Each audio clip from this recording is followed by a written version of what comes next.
can't speak to you without talking about some of the cards we've got coming up, because there are some absolute bangers on there, as you would say. Dereck Chisora, Joseph Parker is the first one I'm going to name. It's another big moment for Dereck Chisora. They seem to be coming thick and fast. How big is it for Dereck? Yeah, it's another big fight. I mean, Derek's really fun to watch. You know, war, he brings it, and he's going against Joseph Parker, so the former heavyweight champion of the world. So I'm excited for that up in Manchester.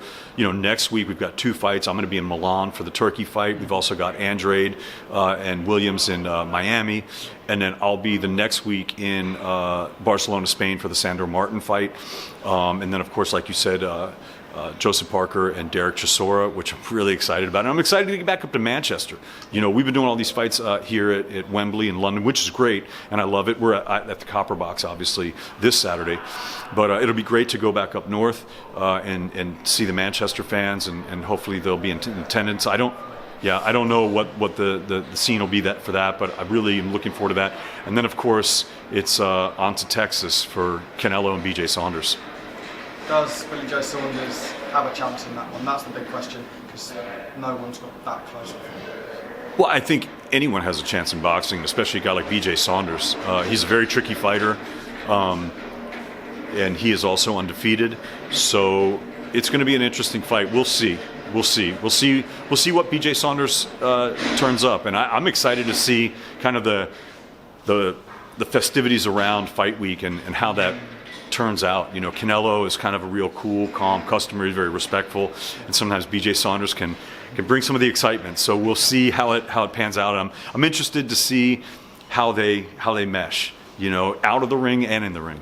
Do you think one of the differences, especially with Billy Joe, is that Canelo's been very, very consistent over the years? Billy Joe, he's brought some incredible performances, but he's maybe not been so consistent with those performances. I think sometimes certain fighters fight to the level of their opponent. And I think that we've seen that with BJ Saunders. I mean, I remember the fight that he had against Caceres in Los Angeles, and he looked kind of lackluster in that fight until he sparked Caceres. And it was an incredible knockout. It really was, but it was like almost he looked down on the cards. But then we've seen him looking stellar against certain opponents, David Lemieux and other guys. So I think that when you are at the top of the game, like Canelo is, many people put him as pound for pound number 1. And if you don't put him as number 1, he's definitely in the top 3, depending on who you are. So whenever you're that guy, people come, like when they come to fight you, they come with their A game. You know, and I saw that in the NBA. When you have a world championship team, you know, whether it's the Golden State Warriors or the Miami Heat or whoever it is, teams come to play you hard because they're playing the top, and people know that.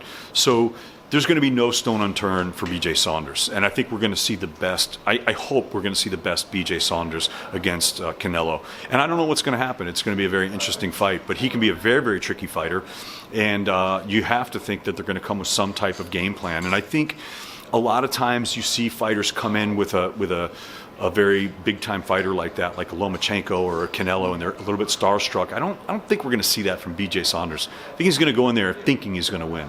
Yeah. We finally have to move on to AJ Fury.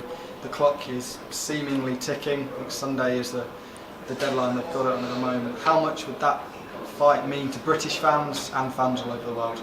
Well, it'd be huge. It'd be huge.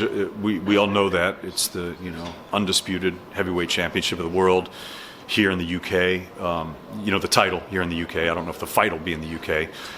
I don't know if that fight's going to take place. I just don't know. I hope, but I don't know. Until it's signed, until we see him step in the ring and the bell rings, even until after the fourth, round 4 starts. Yeah.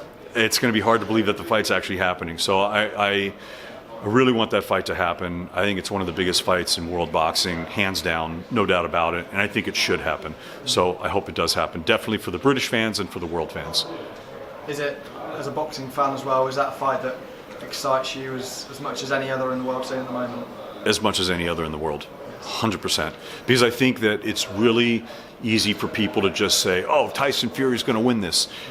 Yeah. And he might. I don't know.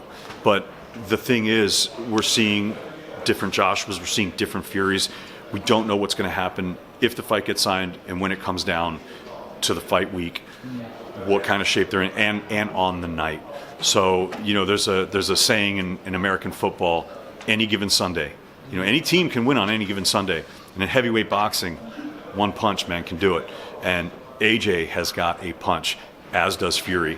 So anything could happen. I can't wait to see it. Thank you very much for the time, David. Really appreciate it, and hope all goes well Saturday night, and we'll see you soon. Josh, really appreciate it. Talk soon. Brilliant.